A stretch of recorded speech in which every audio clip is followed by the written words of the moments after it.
What's up, everybody? I'm Anthony. I'm Baron. And welcome to another episode of the Truth About Him podcast, #1 podcast for men's mental health.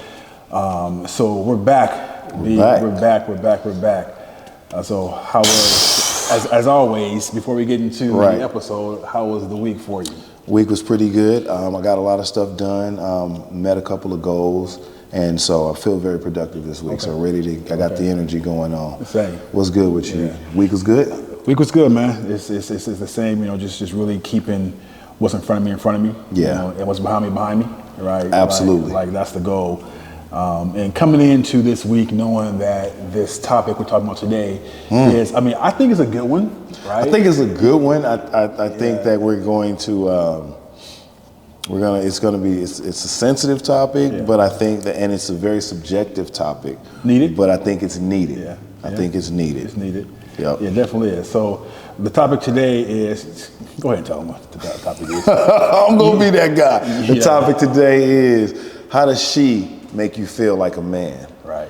So it's going to be what is her value? What is her in your life? What is she edifying you, and what are you looking for? So that's what we're going to unpack today. Yeah. And also knowing that you don't need her to make you feel like a man, but it's just like if you have a partner, there's some of the things that she can do just really to help you be who you are, push forward, and like move how you are. Because I believe how a man moves is based on a part that he has. Right. A man can move in confidence and success and build, or he can move and lack, and not really get to where he wants to be, because it's partnerships, and partnerships like in business, like this podcast. Right. You and I could move based on how we in relationship with each other. It's gonna be based on where this podcast goes. Right. The chemistry. We can build it. We can be on the same page. We can not agree but still get things done. But if you and I are in constant turmoil and battle and breakdown, then this podcast will not be as successful as we want it. Exactly. So the same thing as in a male-female relationship, right?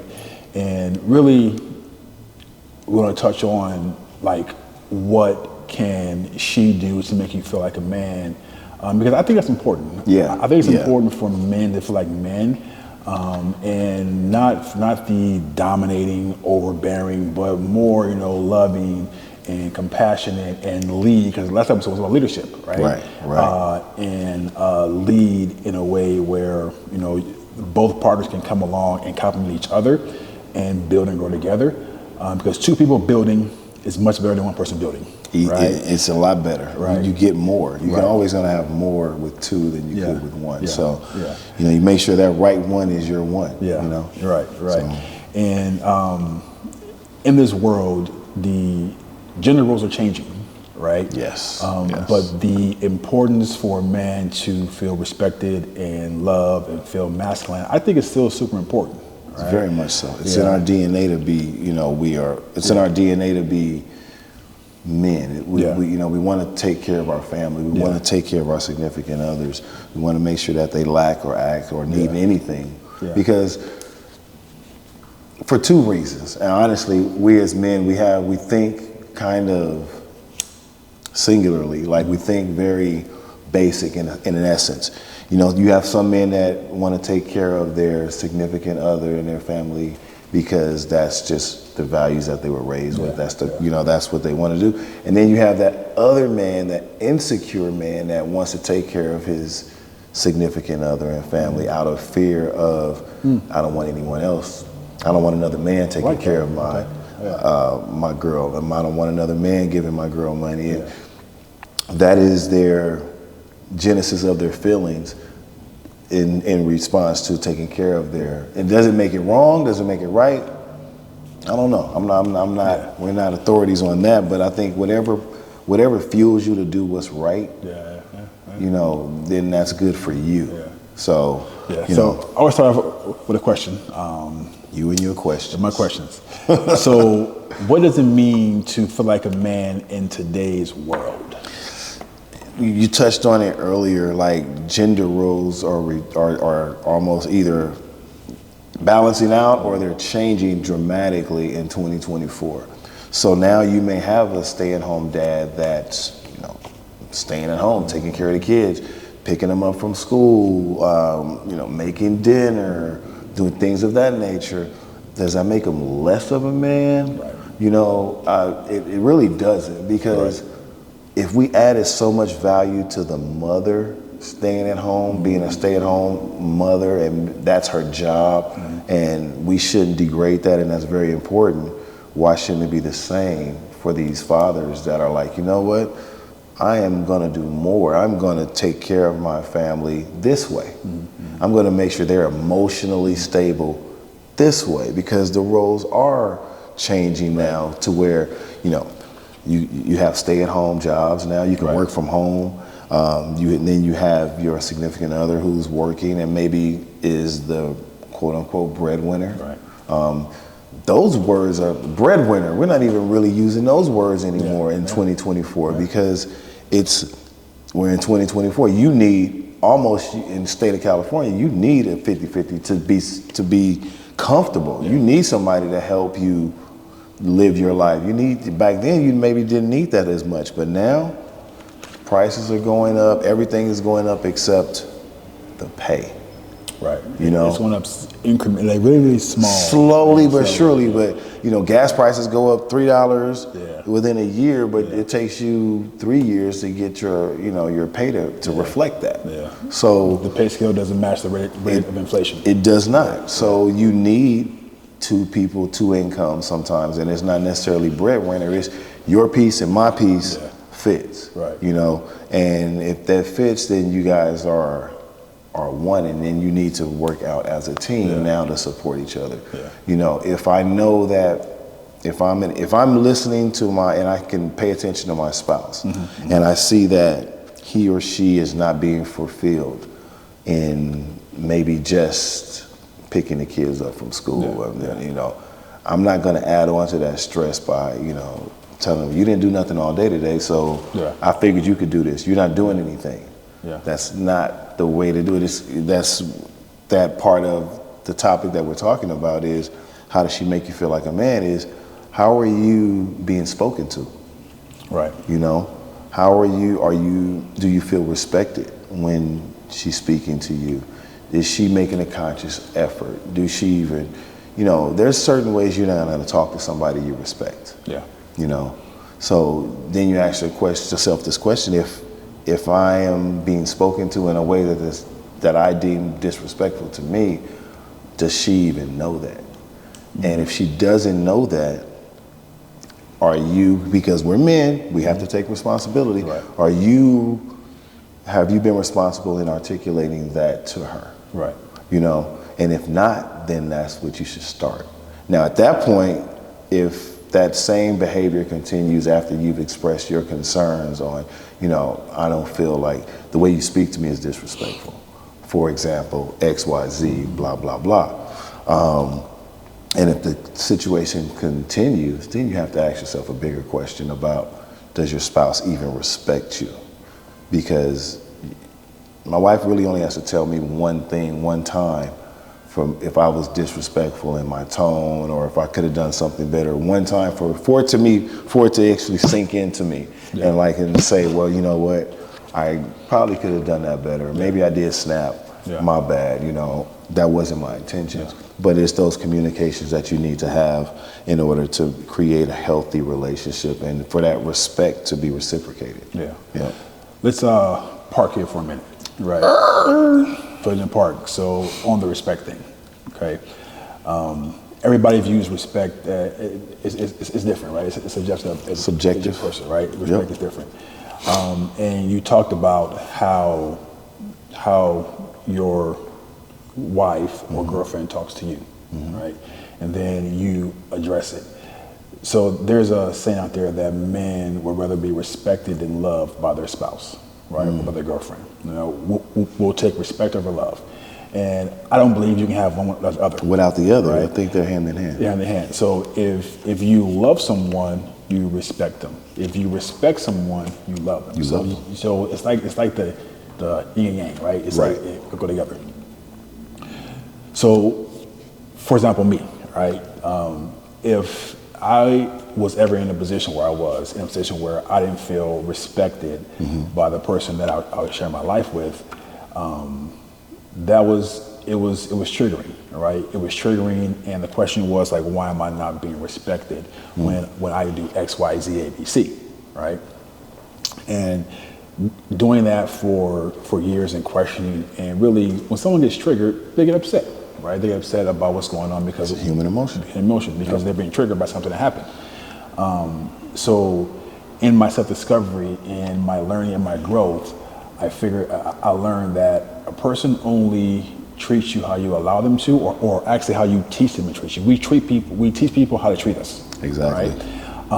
And then if the question comes up, is like, why am I not being respected? The other question should be is like, am I respecting myself? That part. Right? Yep. Because every interaction that we have with a spouse or a girlfriend, it's a mirror to how we feel about ourselves, right? Yep. Yep. So if you're not respecting yourself, how do you expect someone else to respect you, right? And if you're not putting up healthy boundaries that you are not allowing to be broken, right? How do you expect someone to respect you? Because if someone keeps talking to you the same way over and over and over and over and over again, at some point that trigger is going to become a lash out moment, right? You're going to take so much, right? You can snap, and you can almost say snap, but you can get upset, and then that's when snap is yeah. Right? So snap, that's when the back and forth dialogue happens. And I totally believe that we have to really look at how we're respecting ourselves before we expect anyone else to respect us, because they're going to mirror back, not that we're like them, but how we feel about ourselves. Right. Yep. How does your wife make you feel respected, or how does she make you feel like a man? It's more of a, she does certain things to where it's like, I'm trying to be really, really, really nice here. Right. She respects me very much so, to the point where certain decisions that are left completely solely up to me is based on how she was raised. Okay. She was raised seeing her father take care of the house. She was raised seeing her father, handle certain things in the house, as far as, if it was something that was manually needed to be fixed, something as small as a spider or a light bulb or things of that nature. She's used to seeing him take care of it. So she falls into that old aspect of, oh, it's a spider, kill it because I'm scared. Yeah. That's one way. It used to annoy the hell out of me. Because I'm like, we're in 2024, kill the damn spider and let's keep it pushing. But when we just talked about leadership, and we were talking about knowing your team. Well, I know what perspective she comes from, so I can understand her need. It's, oh, a spider, ooh. It's not coming from I can't kill it. I can kill it, but I'm not used to, my mom didn't kill a spider. I never seen my mom kill a spider, so my dad always killed it. My dad always took the trash out.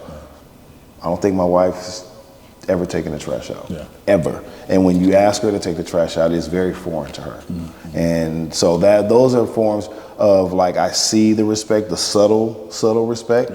The major respect is like she says things of like the house, like I don't see your vision. Like, for now, we're getting something built in the backyard. She doesn't see the vision at all, but she trusts that I see the vision. And she allows me to say, okay, if you trust me, trust the vision. You're gonna like it. I know what you like. And it's about awareness and knowing. So she knows certain things. If I have a clear vision, just attach yourself to me, because it's gonna be good. I've seen it, I've thought it out, I've thought it through.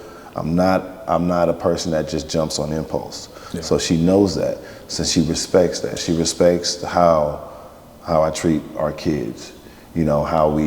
How I put them first, how I put her first. And it in turns allows her to put me first in certain situations. Can I pause you real quick?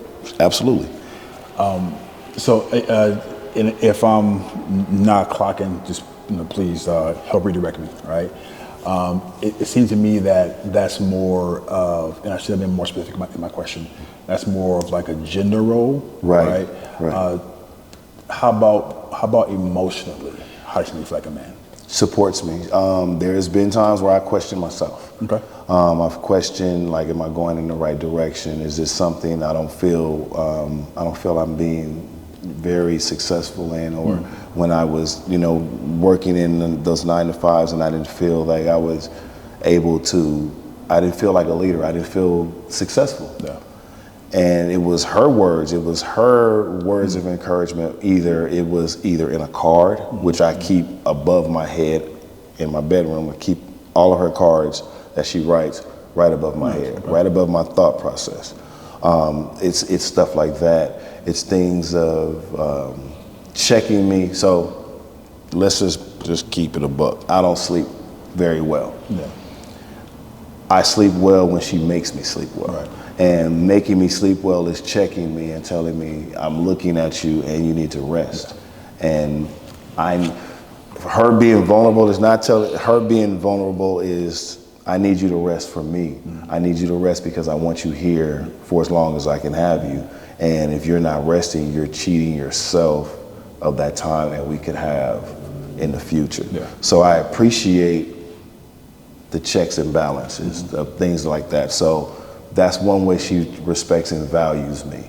Other ways are we dedicate our Sundays for dinner, and most days I'll let her choose because she's a pickier eater than me. Most other times she's like, no, you go ahead, I trust you.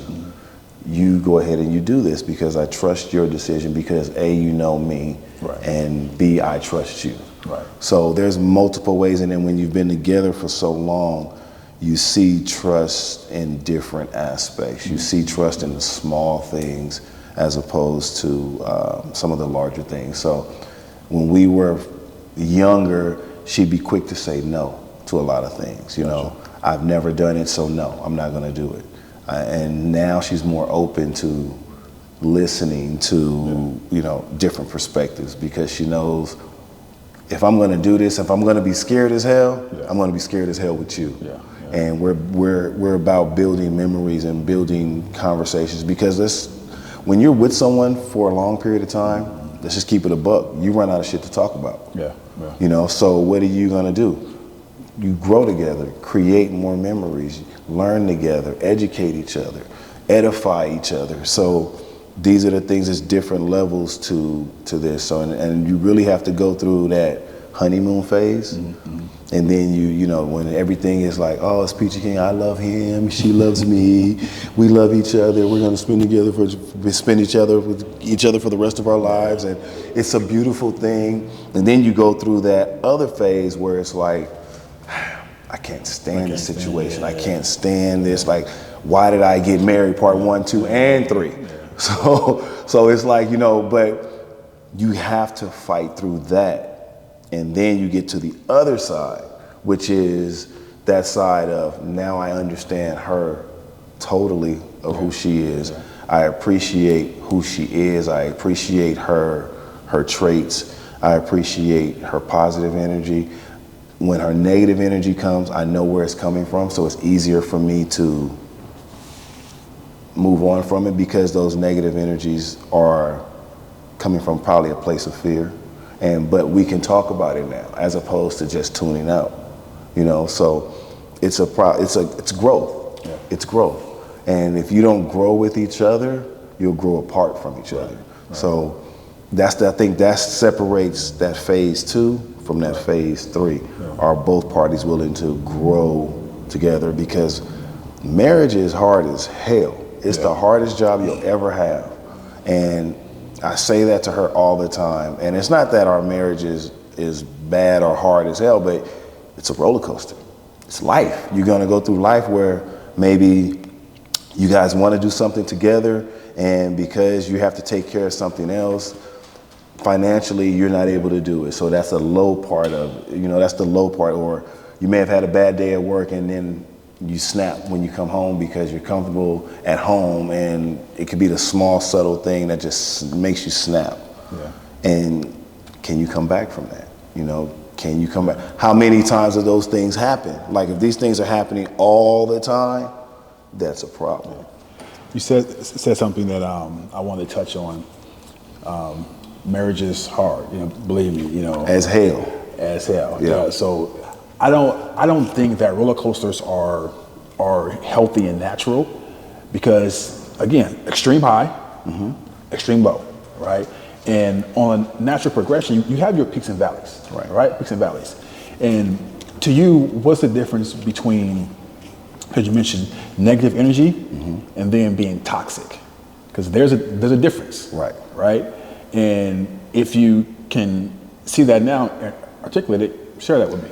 So the negative energy and toxic. So let's just put this, since we started with a roller coaster, let's keep the same analogy. Okay. If we're on a roller coaster, first at some point roller coasters stop. Yeah. But let's just say for the life of this marriage, it's a roller coaster, ups and downs, peaks and valleys.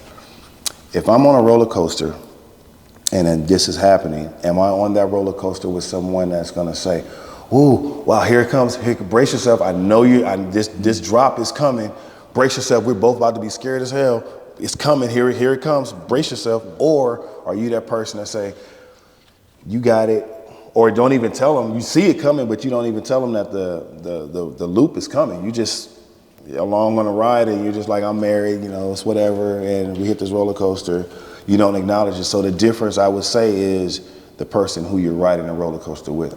Is that person going to be negative 100% of the time on this ride? Because if that's the case, you can get on this ride by yourself. Yeah. Or is this person going to be negative sometimes? Because that's the difference between toxic and just negative. We all have negative thoughts. Yeah. We're our worst enemies, and sometimes that shit comes out to others. Yeah. But toxic people are negative most of the time. Like you can literally see it. Like if I'm gonna talk to you and every time you talk to me is negative, that's toxicity, and I don't want that in my life. Because it's not negative 100% of the time. Yeah. I'm sorry. It's not. There's something positive in your life. The fact that you're here and talking about it is positive. Yeah. But to say that, you know, if I'm on that roller coaster, if you're toxic 100% of the time, when this roller coaster stops, I need to get off because you're not helping me. You're not, and I think that's what the women don't realize, is that how much power or influence they have in us. And so, you know, just a small, I trust you, or just a small little, you got this, or a small, just the smallest admiration for your significant other puts a battery in our back that takes us so far, as opposed to, you know, questioning our intelligence or questioning our motives or questioning us as men. Yeah. That hurts way more than, you know, just saying, you know, you got this. I really think you got this. Go be great. You know, every time I leave the house, that's what my wife says. Go be great. Be great. Yeah. That means so much to hear, you know, because it could be the other way around. It could be, oh, where are you going? All right, I'm gonna put your tracker on. I need to know where you are. You know, I don't have those issues. So it's a thing of the smallest thing, the smallest positive thing can set us. We don't need much. Yeah. We don't need much, but we need positive consistency. And I think the difference between then and now, then the man now versus the men that we grew up, our fathers, was that I don't think that the men of yesteryear cared about the energy, the positive energy that their significant others poured into them. Okay. And it's just a theory of mine, because they were so focused. Think about it. When our fathers, my father had a lot of demons, and he didn't have to, my mom's love or energy, positive energy, wasn't a priority for him, because he had these vices, he had these things that were a priority. So, and men now is, we have taken on so much that we're in 2024 now. It's not that we're drained, but it's our battery is not at 100, it may be at 90. Yeah. You know, and so we need that extra 5% from our significant others to keep us. We can come up with the other 5. We can motivate ourselves with the other 5, but we need a little bit more now because we deal with so much more now. Yeah. So, I agree, and I definitely think that women have to know that and understand that, and know that everything comes down to your own emotional intelligence, right? How you feel about yourself, you know, how you grow, how you move, and realizing that the power that you do have in building up that man or tearing him down. He won't always show you, you know, mentally and physically. Like, so for me, it's like the old Chinese proverb, or it's a proverb, but it's like death by 1,000 cuts, right? That first paper cut, you know, you're good. Second one, you're good. But eventually over the years, you're going to bleed out because you have 1,000 cuts on you.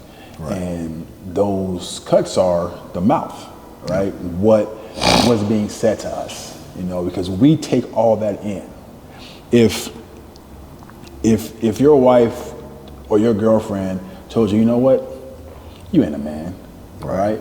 Or this is what other men are doing, or I ain't a man that does this, that's very, very powerful to a man's psyche, right? Yeah. It won't say anything to you, no, right? But over time, that's going to play in our head over and over and over and over and over again. We internalize it. We internalize it, and that begins to break us down, or even questioning decisions. It's a difference between asking questions, and questioning, right? It's a big difference. It's a big difference in coming to your man saying, you know what, this is what I see, let's talk about it, versus this is what you did. Right. And I felt some kind of way when you just did that. Right. Exactly. Yeah, that's very important. It's something that some guys deal with for a long time. Right. And you mentioned being negative versus being toxic. Well, I asked the question. And I think being negative is something that's natural. It pops up based on your emotion, or based on what you, not emotion, based on your mood, based on what you went through that day. Because everybody has the right to be irritated, you know, and be negative. It's part of being human. However, being toxic is something that's, I believe, it's an emotional imbalance in you, right? It's just who you are. And you try and block it out, you try and change it, you know it's not right, but something that comes out naturally. And a lot of it is based on what you saw growing up, you know, what your parents did, you know, your childhood trauma. And we make agreements with ourselves, right? This is never going to happen to me because this is what happened to my mother or my father or whoever. But we end up living out that agreement, right, as we get older. So I would say one of the biggest things that how she can make him feel like a man is watch how she speaks to him, right? And again, he got to do the same thing. He has to watch how he speaks to her, because I firmly believe that part of your woman's role is to set the tone for the room, right? You know, you can come in and you can be calm, you can be collective, or you can come in and go off. Us as men, I know for me, I'm a type of person, or I guess I was type of person that was past tense, that I can be complicit, right? If you come in a room saying, you know what, fuck you, okay, well, fuck you too, right? And that's part of like masculinity, like a man. But learning that that's a reaction, not a response, is something that I had to actually learn, right? You know, learning that, you know what, the outcome that I want, it's not this. So no matter how you respond or you speak to me, it's tough. It's tough, but I'm a try and do different, right? So having that mouthpiece or knowing how to speak to your man to build him up, even though he makes mistakes, right? Remember movie called Soul Food back in the day. Soul Food. Soul yeah. Food. Mm-hmm. And there's a scene with the mom had passed away. She's in the hospital. Right? She was in the hospital at Either one way. point and then passed away. Big Mama. Yep. The two sisters were talking, and she said, "Do you remember a time Daddy did this? He went to Vegas and gambled away money and did so and so and so and so and so and so." When he came back, Mom saw that he knew he made a mistake, right? And she didn't jump on him. She didn't tell him that he wasn't a man. She let him go through the process and was there for him, right? And then that helped redirect him to really look at what he did and really fix things, right? So that piece of being that calm, that one that sets a tone, I think is super important. If you look at a game of chess, you see that one of the most important pieces on the board is the queen. And the queen and the king's job is to protect that queen. Right. And based on how the queen moves, the king moves, right? If the queen bounces out here, the king, okay, you doing it right? I got you. Right. I got you, right? So moving as a queen is really super important, but I know everybody can't do it or have the tools to do it. It's the tools.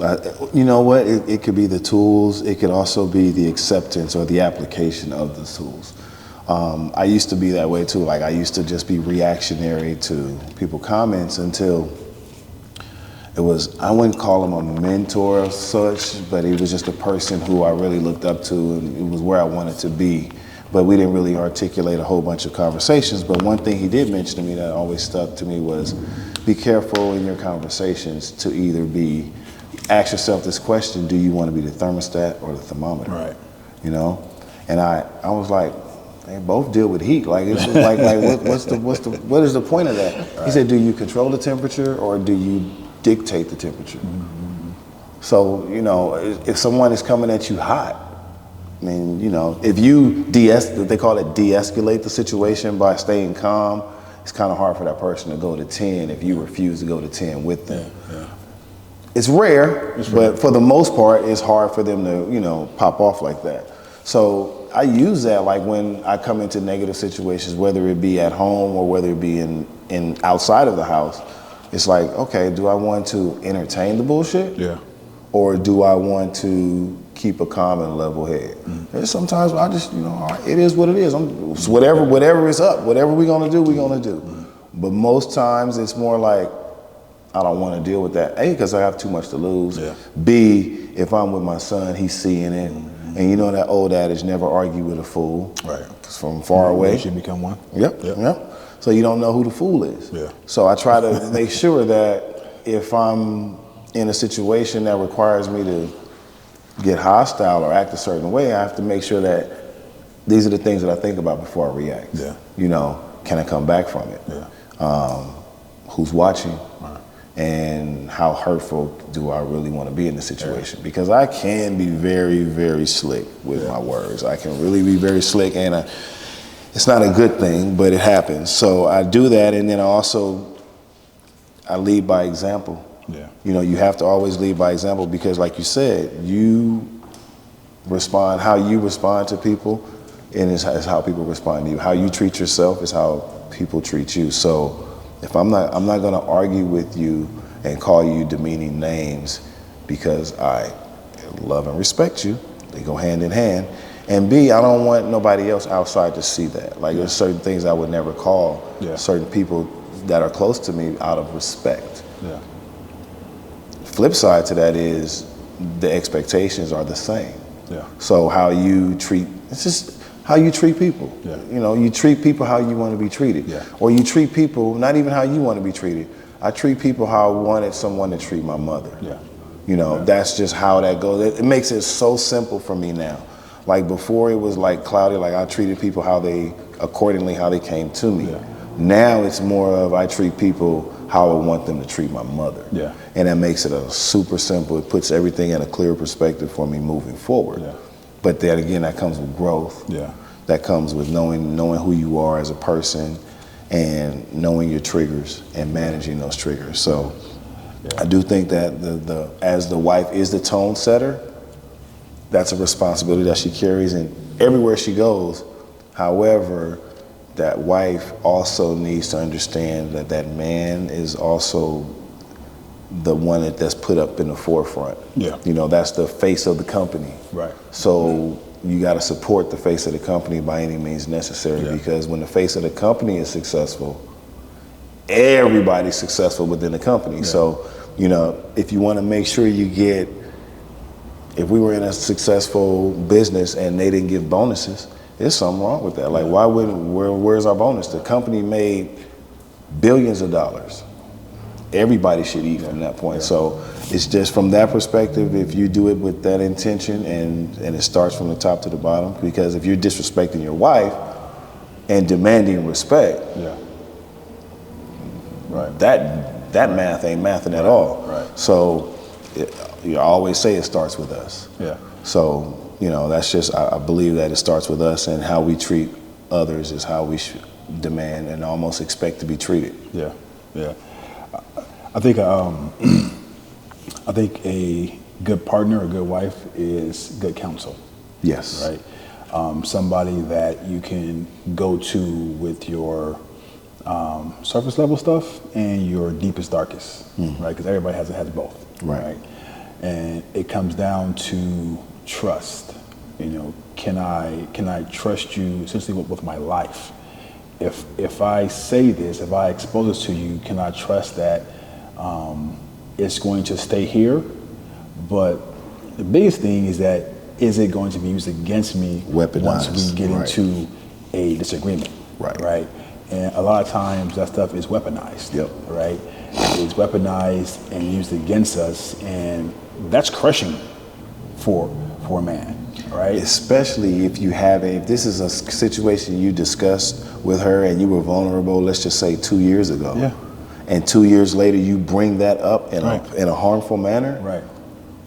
Yeah, it's like you think about it, and then the more you think about it, you're like, damn, I told you that 2 years ago. You've been waiting 2 years to weaponize this against me. Right. Then you start the snowball of questions, it snowballs into this negative effect. Like, well, damn, did I make the right choice and choose? What is wrong with me? Why did I do that? Why did I tolerate this for so much long? What is it within me?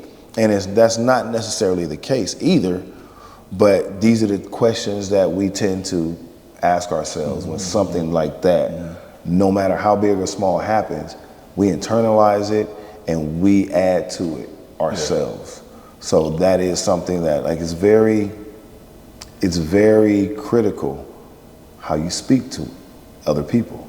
So how's that look? You know, because I know for me, if I tell you something, like, you know what, for the past couple of months, I've been just like in a deep, dark depression. You know, I feel like, you know, I'm not enough. I feel like I'm not a man. I feel like I'm not blah, blah, blah, blah, blah, whatever, right? You're expressing how you feel, because it's rare that a man will say, you know what, I feel like a man. You know, it's rare. It's really rare. But if you get to a point where you want to, because you need someone to talk to, right? Because we don't talk to people, right? We don't. Get to a point where you tell your spouse or girlfriend that, you know what, I'm just not feeling it right now. Okay, you know what, you know, we'll get through it, blah, blah, blah. She gives you the words, right? 2 years later, you guys talk, then she throws the depression in your face, right? I know for me, I'm shutting down. Absolutely. I will never tell you anything ever again. But then the question comes up, well, why are you not speaking, right? Well, and I'm thinking, like, men don't even tell them why. we just stop you know talking, what? Right? We don't tell them why, but we constantly remind ourselves why we're not going to open up, because let's just do the timeline. I talked to you 2 years ago about something, about my depression. 2 years later, you bring it up in an argument. Right. Now I'm holding on to this. 2 years after that, now I'm really like, I shut down for 2 years after that, and it's snowballed. So now I've built this wall. Yeah. I built this wall up for 2 years after, 4 years after. And because I'm never going to bring this up to you again because you've broken that trust. Just that or that, anything else that's anything. So honestly, we should, this episode actually should be a cheat code for the women. Right. Because ladies, let me tell you this right now. No matter how small it is, if you throw it in our face, we're going to shut down completely on everything.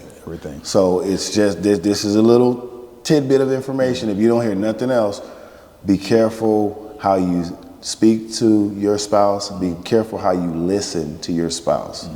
Because 10 times out of 10, all we want to do is be heard. All we want to do is vent. And all we really want to do is it's okay. We'll figure it out. We will figure it out. And then mean it. Right, and truly mean it. Truly mean and it. let your actions reflect what you said. Right. So that, and again, it opens up an opportunity for us to be more vulnerable because a smart man is really going to give you increments of himself as he goes on his life journey with you. And the longer he goes on this life journey, the more he realizes he can trust you, the more and more you'll get from his inner self. As long as you don't do anything to deter that. And it's really, it's crazy when they say men aren't sensitive. It's crazy when they say men aren't emotional. We are very sensitive. We are very emotional, and we pick and choose who we share these emotions with. And if your man is showing you these emotions, you're very special to him. Just know that, first off. So again, we should have just called this the cheat code for men. But yeah, because it's valid and it's needed because I think women are looking at men from a perspective of you're a man. Suck that shit up. Be a man. Take it. But no, we've been absorbing the ways of the world. We've been having to deal with the responsibilities of caring and being responsible for others. We've been having to worry about our traumas and making sure self-dealing with those traumas so that those traumas don't affect our relationships or affect our kids. So we're dealing with all of this stuff internally, and it'd be great to have somebody to just bounce stuff off of or to release some information from, or just to get it off our chest for a little bit. That's what's so important. That's one of the most valuable parts of a relationship is trust. Being able to be vulnerable and actually 100% vulnerable with the person who you are sharing your life with, because these are the people, your life. Think about it. We only get one life. We only get one life, and we choose to share it with someone. That in itself it's someone. It's someone that we're choosing to share our life with. That comes with a lot of responsibility. And you have to enter that agreement, marriage, knowing that, it's not gonna be peachy keen. It's not gonna be, you're gonna argue, you're gonna get upset, but are you gonna get disrespectful? Are you gonna weaponize things that were brought to you? Or are you just walk on eggshells? Are you, that these are the questions you're gonna have to ask yourself. Do you argue? Yes. Yeah, absolutely. It's natural. It's natural. But like we said earlier, last episode, is we can argue all day long. It doesn't have to be, you motherfucker, I hate you, woo woo. You think stink ass bitch, I don't like you, woo woo. You say stink ass. I don't, why does it have to come to that? I could never, no matter what it is, I could never see myself doing that, calling my wife any of those things. Because again, our relationship is a lot different. We kind of did it the wrong way, if in a way. We were friends for like 2 years. So let's say we have, the foundation of friendship is there. You built that, it's rock solid. And now on top of there, you're building, a romantic relationship. And now you build a marriage. And now you've brought kids into this. Kids ain't going nowhere. But let's just say all that other shit in between just falls apart. You don't love her no more. You're not physically attracted to her anymore. The words she say cut you way too deep. But at that foundation, you have a friendship. Yeah. Doesn't necessarily mean you have to be with her, Yeah. but it does mean it dictates how you speak to her. Yeah. It dictates what you call her. It dictates certain emotions. So as long as you keep that, and that's at the root of my relationship, it's like, that's my friend. That's my best friend. I would say one of my best friends. I had two, but that's my best friend. So I'm not gonna disrespect and curse my best friend out like she's some random chick on the street. Yeah. Yeah. So it makes sense to me. Or vice versa. Or vice versa. Right. Or vice versa. Right. So, it's that respect that you have for one another where no matter how much you piss each other off or whatever, you're not going to disrespect. Perfect example. I know the way I drives my wife crazy. It's not that I drive fast. Yeah. I'm fine being behind a truck. It drives her crazy. Really? Drives her crazy. What about the rocks that come and hit your windshield and crack your windshield and all that? I haven't had that, but she's more of a. Gotcha. You're more calm and cool. Yeah. I'm a California cool Yeah. driver, and I just want to roll. And if I need to get around you, I'll get around you and keep it pushing. But she's like, and I know it drives her crazy. But I don't hear it. I don't hear it all the time. If I expect to hear it because it's boiling up in her. It's got to come out somehow. I know this. Right. I know it's going to come out somehow. But it's never disrespectful. It's never to the point where, I'm going to pull over and tell her to get out, catch an Uber. I'm never going to do that. So, but I know these things bother her. Yeah. And I'm sure if I sat her down, she's going to say, I know that these things bother him. Yeah. So it's just, again, being respectful to one another and valuing each other, Have you ever heard the term emotional castration? Ooh, I have, and that sounds painful too. Yeah. So it's like, she's not going to physically cut your thing off. Right. But it can be an emotional castration. And Right. I first heard that maybe 2 years ago. And I was like, wow, because that can actually happen because it's the words and it's how, and essentially you treat the person you're with, right? It's how you treat your man. And again, guys, this goes both ways, but we're talking about how she makes you feel like a man, right? Yeah. So it goes both ways. It's in no way just saying like no matter what he does to you, no, that's not it. Right? Not at all. But if you're in a place where you want to really know how your man clicks, how he thinks and how to make him feel loved and valued, that's what we're talking about. Right. Building a deeper connection. Right, deeper connection. Yep. And having a filter is super important. You can't say everything that's on your mind, right? You can think things, but there are some women out there who feel that they can just say whatever they want to their man and thinking that it's okay, that he can just bounce back from it. He don't bounce back from that shit, right? Nope. He may continue to provide and, pay the bills and he's not going to drop that ball. No, he's not, because that's in him, right? But just know that everything that you've always said to him will constantly play in the back of his mind over and over and over again, and you won't know it. Nope. Not by him verbalizing it, not by his actions, not by anything. You won't know it, but just know that that shit is playing and it's taking a toll on his mental health, right? And I want to talk about that. I want to talk about the role that your partner has in your mental health, right? Declining or inclining, right? Whatever. So I think the role that a person has is very vital, right? Yeah, and it's very important that they take it seriously. Right. Is a person can step into boyfriend and girlfriend of marriage and be a man. A man can step in and be the most confident man that ever walked the planet, right?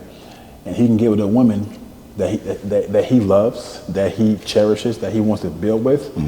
But slowly over time, she can assist in his declining mental health. She can assist in his declining self-esteem, his declining confidence, right? Without him even knowing it. Yep. Right? Because people will look at you and say, you know what? You're not the same guy that you were, 5 years ago.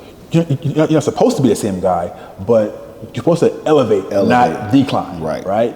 But you're changing is that you're not as confident is because you allow the words that are being said to really affect you, right? Yep. And you think that, you know what, it's okay.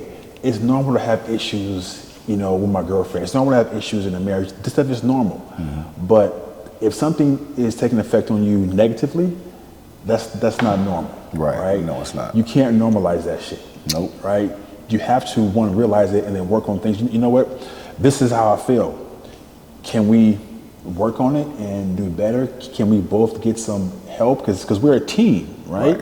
Yeah. If I get help and you don't, or if you do and I don't, there's going to be a knowledge gap, a growth gap, we're gonna right? go apart. And it's going to go from this to this. Mm-hmm. And it happens. And it's just important for women out there to I guess I can't say see the signs because men don't show or don't share, but to always check in. Yeah. Hey, what's going on?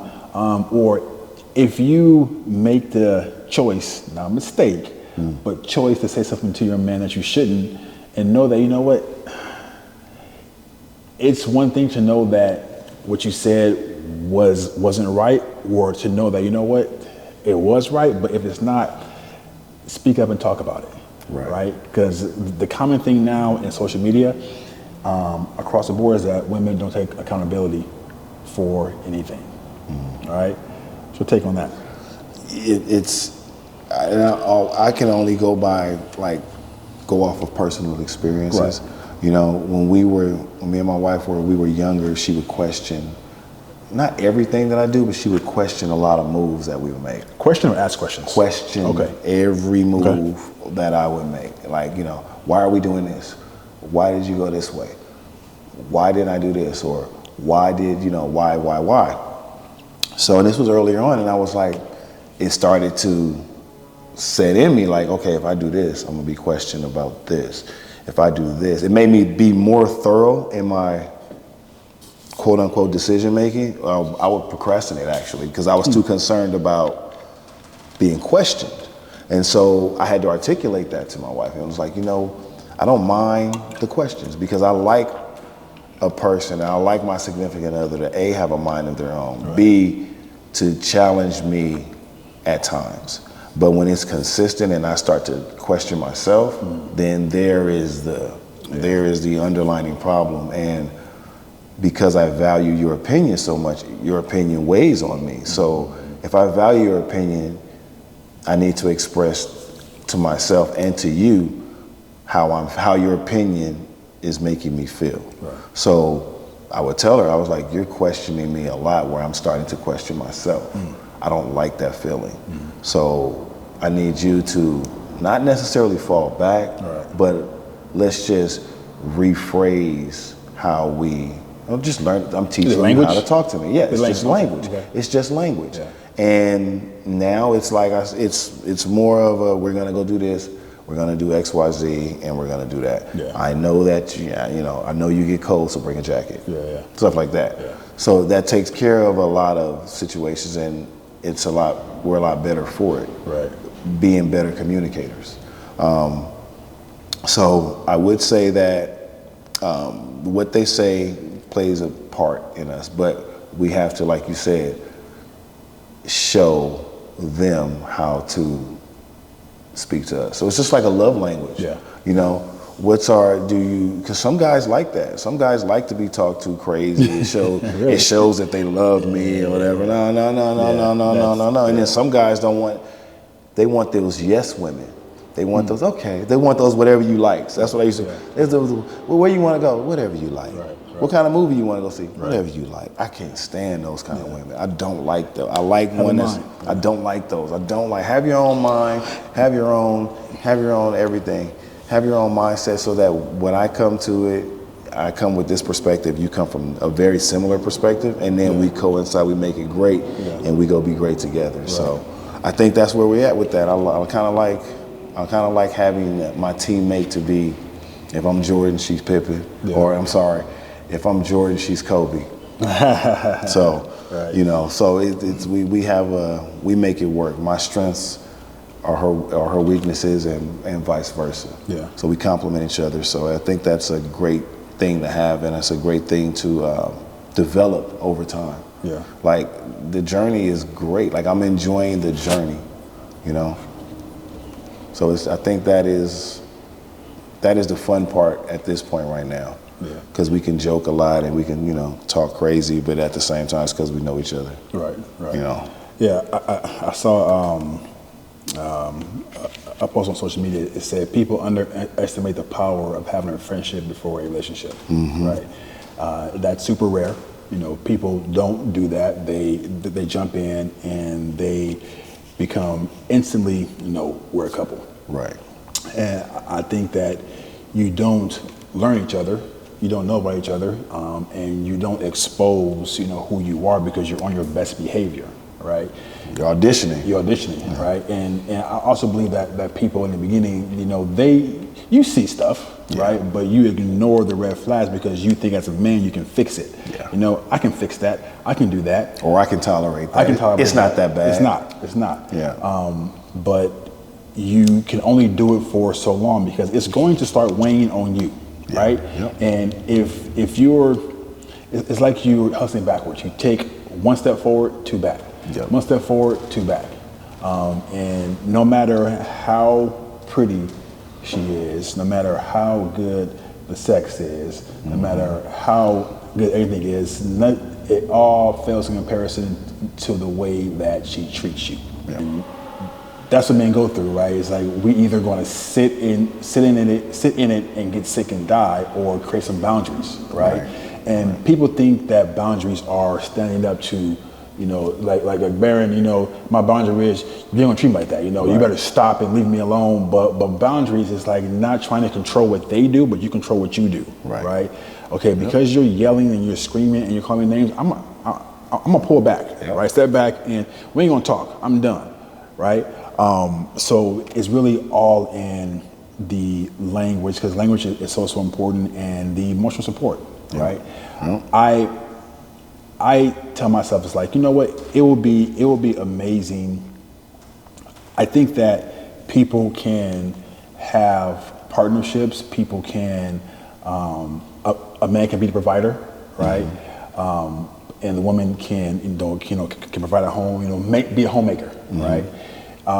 For me is that I don't mind being out there pushing and being out there doing the grunt work, making the money, doing whatever. I don't mind that if I can go home and get some emotional support. It's like, you can support me either way, financially or emotionally, right?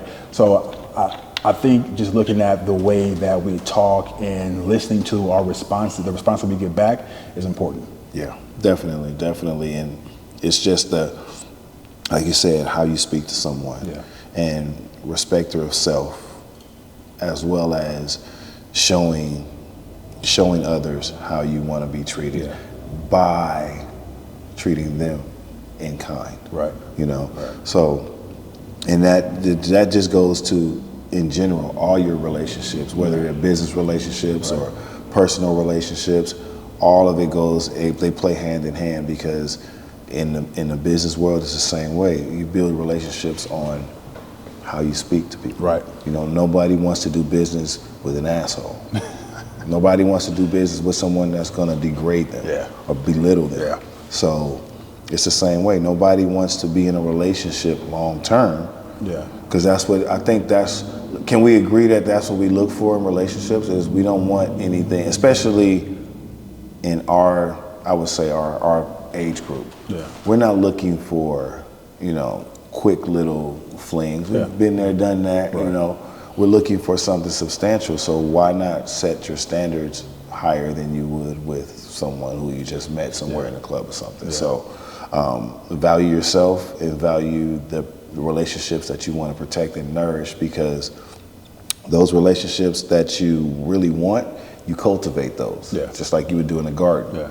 You want your tomatoes to grow, and you water them accordingly. You prune back what you need to prune back. You set up support brackets so that they grow strong. If you want them to grow this way, you set the bracket to go that way. If you want them to grow straight up, you set the bracket to go straight up. But you continually nourish them. You weed out all the weeds. That's if you want your tomatoes to grow. Now, if you just planted seeds and you didn't give a damn how they grew and you just watered them and didn't check it out, they may grow. You may oversaturate them and drown them in water. So it's just about what you want to do. And it always goes back to that C word. Choices. It all goes back to those choices that we make. Water your garden or choose not to water your garden and let the weeds do whatever they need to do. Because weeds are going to come regardless. They're definitely going to come regardless. So yeah, it's just a matter of the choices that you make. Prune your garden, take care of what you value, and what you value will take care of you. I like that. Okay. So I'm gonna say this, right? So I believe that we kind of held back on this one. A little bit.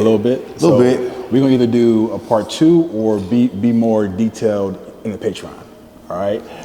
So with that, I definitely want to talk about this more and really give like some exact tactics on how to do this or what you should and give examples because I got examples. I got examples. I think we're gonna do a separate episode, y'all.